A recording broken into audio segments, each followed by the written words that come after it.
Welcome to the ANEW Insight podcast, empowering and inspiring your journey to optimal health.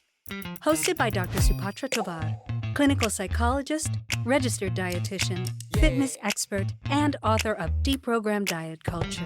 Rethink your relationship with food, heal your mind, and live a diet-free life. I follow my guests' journey to optimal health, providing you with the keys to unlock your own wellness path. Tune in and evolve with us. Welcome back to the ANEW Insight podcast. We are back for the second half of our interview with amazing transpersonal psychologist, mind-body medicine practitioner, and trauma expert, Dr. Meg Haworth. Meg gave us some astute insight into her path towards treating narcissistic abuse recovery, and I cannot wait to learn more.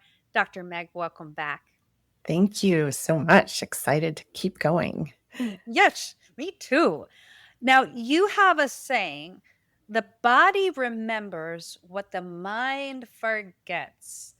Let's delve into that and unpack it. Explain how trauma is stored in the body and how you help clients access these imprints.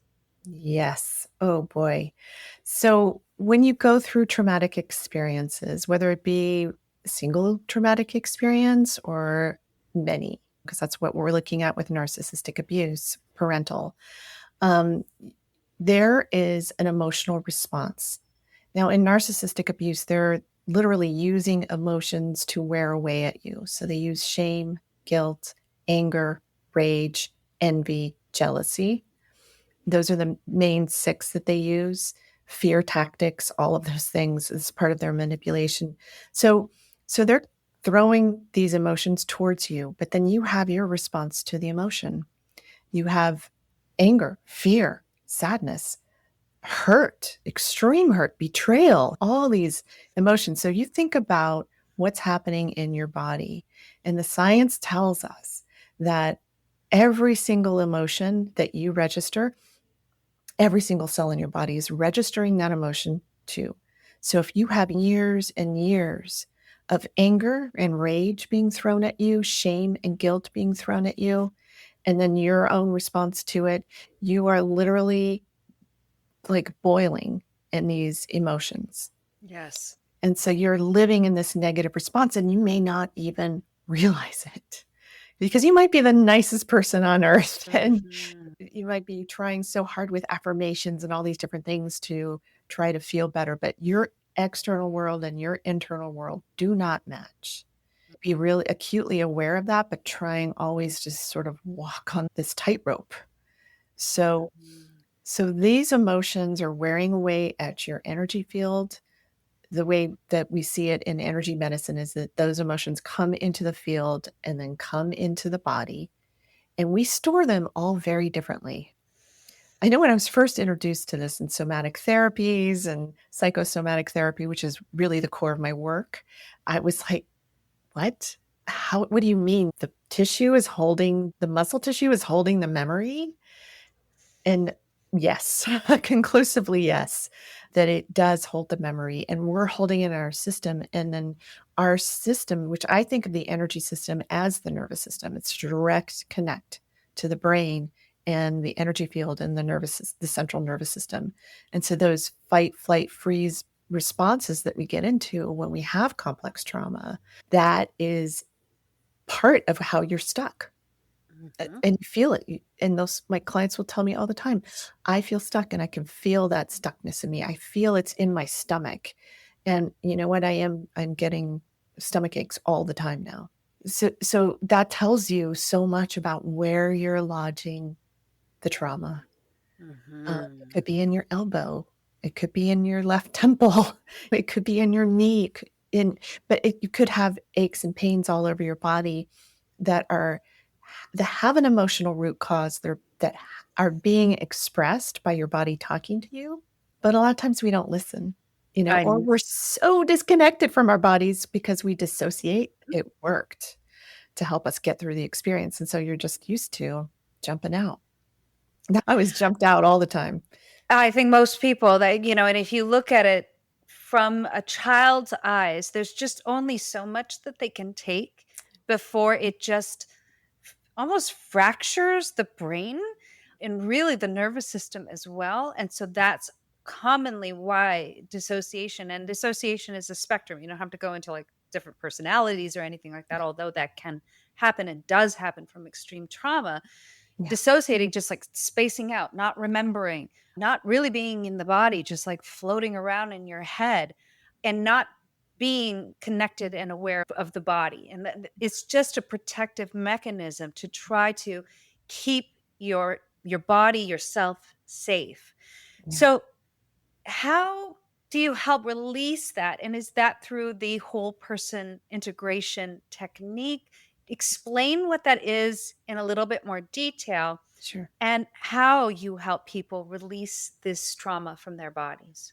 Absolutely. So, whole person integration technique is a holistic technique that helps you to identify where in the body you're holding that emotion. So, just for instance, if you would come to me and you were dealing with a lot of anger from you get in arguments with your spouse all the time, maybe you're in a narcissistically abusive relationship and you're feeling anger and hatred, and you're just like, oh, this is really overwhelming me. So when we do the technique together, your eyes are closed, you're in an altered state of consciousness, but 100% aware. And the reason your eyes are closed is so that you can have reference to the archetypes and the symbols that your psyche is going to send you to help you to understand these holistic connections. The great things about it is that, first of all, it puts you in observer mode. So you're not in the center of your story. I watch people when they're talking about their stories, I'll see them tense up because they're just like in the middle of it. But this allows you to look at the experience and the narrative of the emotion itself. So we're talking directly to that anger you're holding. How are you holding it? Have you scanned your body? So you have that mind-body awareness going on. And you're like, I feel it in my chest. It's so tight. In fact, it's burning. And you know what? Every year I get bronchitis, every single year. So then you start to make those connections holistically. We have this whole conversation with the anger itself. What does it look like? So there's your psyche sending you that image. And that's what I help them to intuitively understand, because they'll see some image that is, like the Tasmanian devil is in there, which first of all takes the edge off of it. There's something endearing about that Tasmanian devil, right? But I help them interpret what it's doing there in their body, what it's doing in their field, how it's hurting their bodies, and what are the thoughts, feelings, and the negative core belief that's being held by that angry part of the self. And so often it's the person's bowled over by the belief. Like it can be very specific, not just I am unlovable, which is a horrible thing to feel, but I am unlovable because blah, blah, blah. Yes. I had one client who said we were working on that kind of core belief. And she said, and one of the ways to work through that I do, and a method I employ is using mantra work to get into the body, to relax the body through this repetitive mantra work that also helps to recondition thoughts. And one of her thoughts was, I deserve love. And every time she'd say it, she'd be like, no, I don't. Yeah. No, I don't. And that's essentially the messaging that she got from her mother her entire life. So it was very hard for her to reintegrate that thought. But please continue. That says a lot too about affirmations when you're saying them and you don't even know what they're triggering inside of you. So how do you get them Yeah. into releasing the trauma in their bodies? What are the techniques that you use that helps to release that? Yeah. So with whole person integration technique, once we kind of understand the entire narrative and we get all these insights, and a lot of times memories will float in. Oh, that's connected to that. I see. So they start to see all these different connections: mental, emotional, physical, energetic, and spiritual.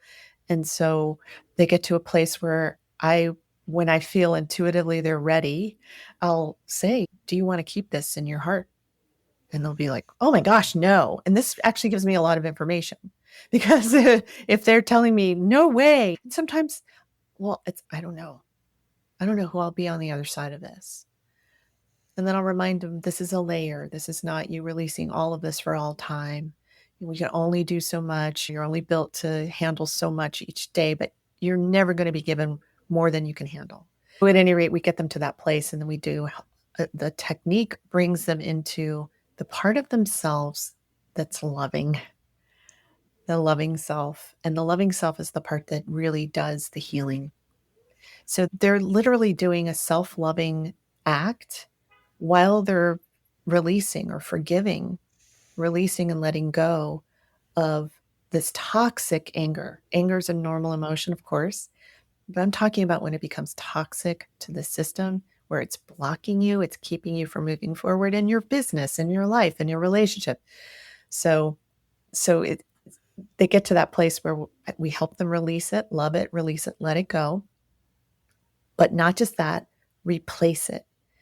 And we replace it with spiritual qualities, with a soul quality like peace, love, kindness, caring, because we know emotions can make us sick. And we say this all the time in our language, right? Like, that person makes me sick to my stomach, or I'm so worried, sick about this thing. But emotions can also make us well. And so when we start to embody and shift into emotions like peace and love and joy and flood our body with that, we flood our body with that love from that most loving part of ourselves. It's so empowering to watch by the end of the session when the person feels like, oh, you know what? My chest feels calm. I feel lighter. I feel freer. And then that continues happening as they go through the process. And not just that, they also will have shifts in their reality as they move forward. How they perceive themselves starts to shift. I've had clients call me up and say, oh my gosh, I was in the car on the way home from this business trip, and I was like, I love me. So I just started saying, I love me, because that is it's a real thing. And it's not easy to feel love for the self when you've been abused your whole life. Oh my gosh. Dr. Meg, I swear to God, I think we're sisters, because it seems like we really do operate very similarly Yeah. in our therapy room. And I am curious too. I really want to get into any of the somatic work, maybe breath work, meditations, anything that you might do that's on just a body level alone that Yeah. also helps to release this trauma. Because absolutely, I am 100% on board with you. We have to identify these thoughts. We need to objectively look at our history and see ourselves from a higher perspective to understand how the little kid might have developed these really negative, horrible core beliefs. And what does this person now deserve to think? And how can we let these emotions go and replace them with loving, soulful, spiritually minded thoughts? You and I are like, yes. So I'm wondering if we're even more alike on what we do somatically. Do you do breath work with your clients? Do you do any particular techniques? And explain them for our listeners so they might be able to learn how to do them themselves as well. Yeah, absolutely. And I do give them things that they can do on their own. But the technique itself, whole person integration technique, starts with breathing together. So we're doing cleansing breaths to help reset the nervous system so that you can really have reference to the internal scape, because it's so hard when you first start trying to have reference to your body and your mind and your emotions and all of it all at once. It's just like, oh my, because we're not used to it again. We've dissociated so much. So yes, so the breathing meditation is a huge thing that huge proponent of. But I also will always say, please take a course. Trying to do it on your own when you've got all this mental chatter, you've got this hypercritical voice inside of yourself that's not even really yours, it's your parents. So yeah, meditation's really important, but taking it in a course, you're in that field of consciousness for meditation, and you go down into the meditation state so much faster and more easily. And then you have somebody helping you through it. And then you have that regular practice, because then that opens up your intuition. And your intuition is what you've been really separated from. Because Oh my just gosh. imagine how Yes. powerful you would have been if you had been fully with your intuitive self when you were a child. Oh my gosh, we are total sisters. This was the core. I just recently gave a TED talk, and it's going to come out hopefully soon. Yay, yay, yay. Yay. But the whole message behind my TED talk was we've been disconnected from ourselves, especially when Yeah. in terms of like our bodies and how we're viewing them. Mainly this is through diet culture, but this is it's for anyone who has been disconnected from their body. And the way back toward, really being in tune and connected is to learn how to listen to that intuitive voice. Yes. And there are very easy things that you can do to get back in touch with it. And I always recommend that people get into their body. They take their brain offline for a little bit and just get into it by breathing and being still in their body, and then just listen. When you just take a moment to listen, not to the above mind brain talking, but the body, and you tune in, you ask your body what you're feeling, you often just hear an answer. And I think that's the gateway toward really tuning into your intuition. So let's actually go into that a little bit more. People are losing their sense of identity through narcissistic abuse. How do you rebuild self-trust and recognize one's authentic self? It's most likely, I'm going to say, probably through listening to their intuition, correct? Yeah, absolutely. Getting them connected with their intuitive self.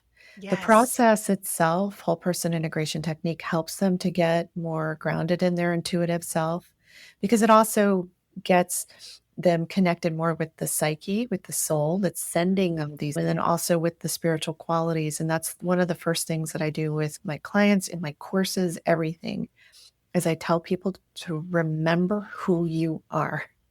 Remember your soul qualities, remember your spiritual qualities, claim them back to yourself, back to your heart, because that's who you are.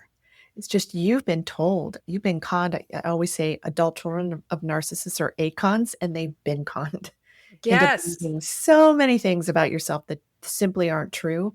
And then you con yourself because you're now wrapped up in this con game that was instilled in you, programmed into you. So it's releasing yourself from the programming, releasing yourself from the energy that it's holding, that negative core energy, and then allowing yourself to embody. Let's talk about the body, right? To bring these energies back into the body.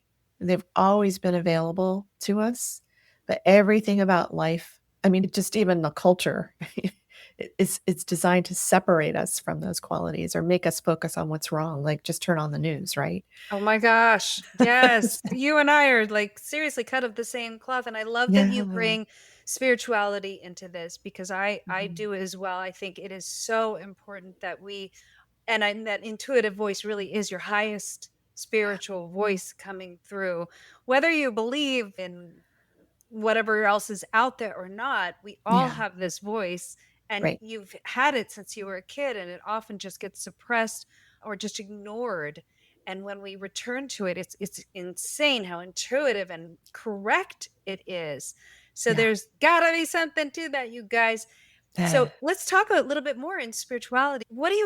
What's the term? You have a term called miracle thinking, and how does that play into recovery from narcissistic abuse? Yeah. So really, I employ visualization quite a bit with my clients, reminding them, like, what is the life you desire to create? Do you desire to create health in your body? If you're sick, visualize, see yourself healed. See yourself as the way you'd like yourself to be, jumping around, dancing, having a good time, feeling pain-free, all of those things, and spending some time every single day visualizing that, writing it down, creating the experience, but feeling it. So it's not just about miracle thinking, it's miracle feeling. It's feeling that energy, and it's really those principles of manifestation and creation. If you think about, you've created an experience where you're now sick and co-created it because that parent really was the one who drilled this way of thinking into you. And now you're doing it to yourself and you can turn it around.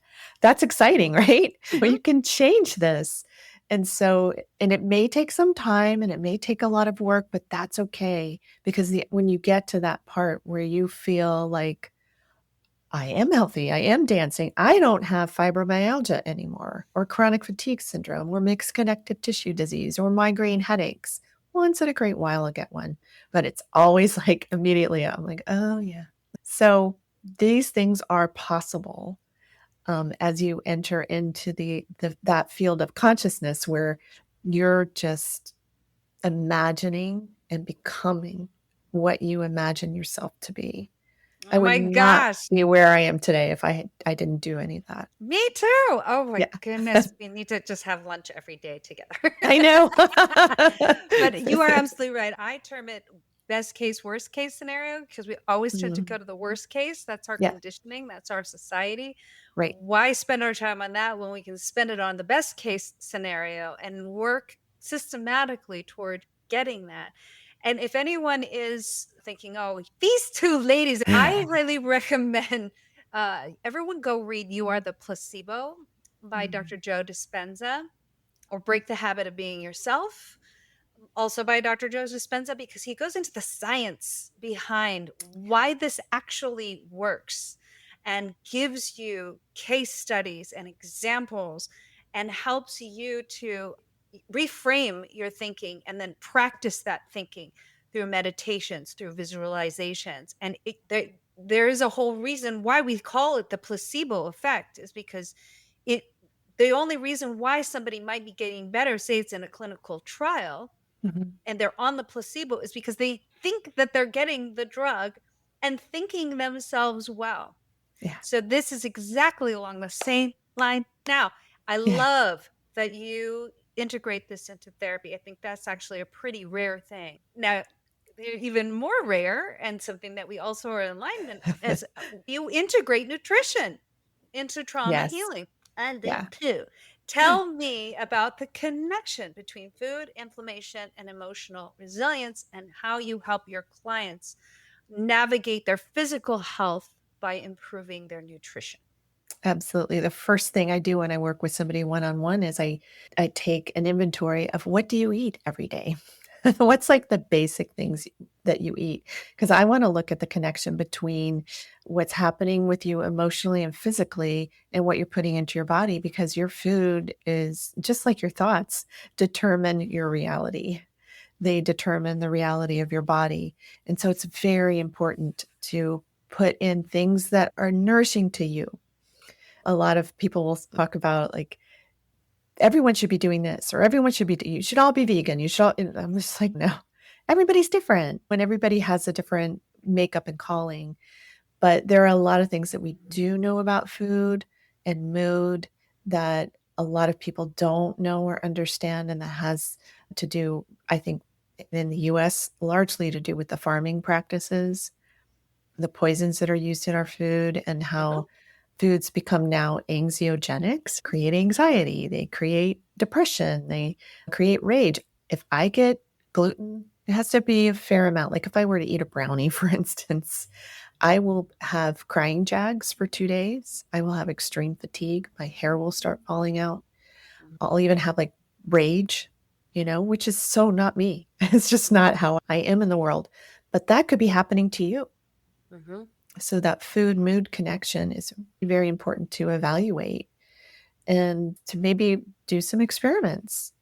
Yes. Yeah. Well, I think especially with gluten, we have people who have gluten sensitivity, we have people with intolerance, we have, Yeah. people with celiac disease, Yeah. and that is certainly one thing. And I think we have to caution people against just like, you know, just even if they just don't know that they're experiencing that, just cutting gluten, because that may not be necessary. It's really important to gauge how you feel after you eat anything.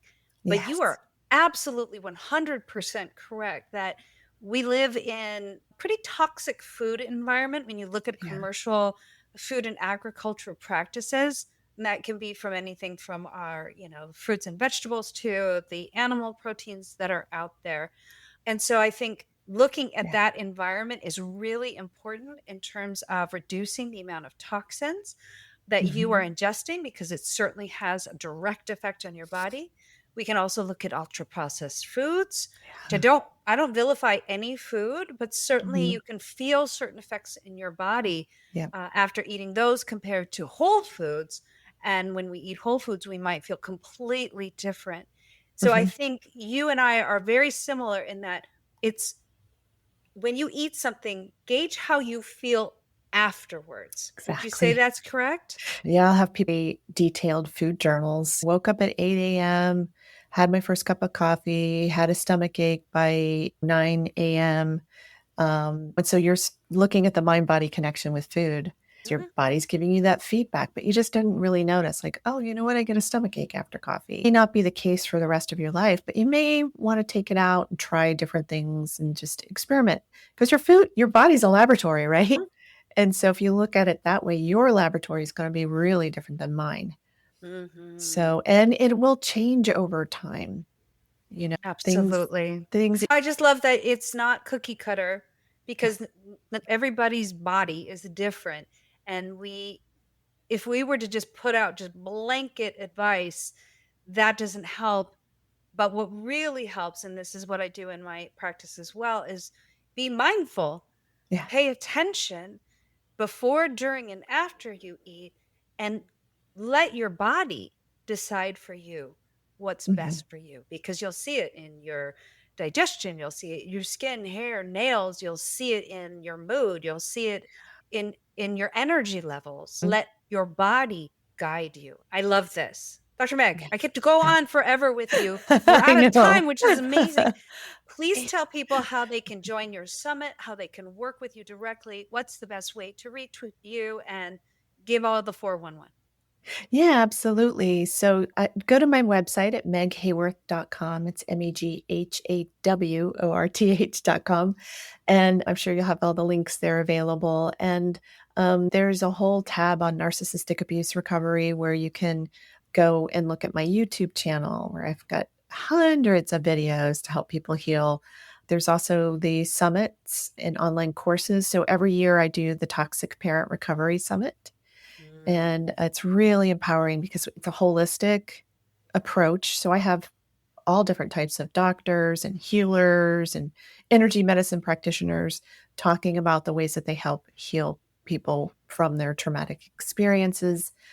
So it's a really empowering thing. And you can buy the summit now. There's 2 seasons up there. Cool. If you want to listen to all of those different interviews and heal from that. And of course, the online courses, as I said, as well. There's lots of different offerings in there. So, Wow. So, you guys, there are so many ways that you can get help from Dr. Meg. So I really encourage you, go on her website, check out her summit, look at all of her books that she has. I'm assuming you can get them all on like Amazon and Barnes and Noble and all of that stuff, I'm sure. And on her yeah. website, I'm sure. So we have all sorts of ways that we can move forward and heal from something very damaging in our lives. And we're so grateful that there are people like Dr. Meg out there who are providing help in such a holistic way. We do need to, I think, look at ourselves from mind, body, and spirit and see how we can optimize our health and heal and recover from these kinds of wounds. So thank you so much for joining me, Dr. Meg. You're so welcome. Thank you so much for having me. This has been really beautiful. Yeah, Beautiful I've to get. loved our conversation so much. You're Yeah. incredible. And thank you, Thank you. everyone, for joining the ANEW Insight podcast. We look forward to our next exciting interview, and I'll see you next time. Thanks for tuning into the ANEW Insight podcast. Please remember, the contents shared on this podcast is for entertainment purposes only and does not constitute medical advice. You can find us anywhere podcasts are streaming, on YouTube at my.anew.insight and at anew-insight.com under the ANEW Insight podcast tab. And follow us on our socials at my.anew.insight on Facebook, Instagram, TikTok, and Threads for more updates. Tune in next time and evolve with us.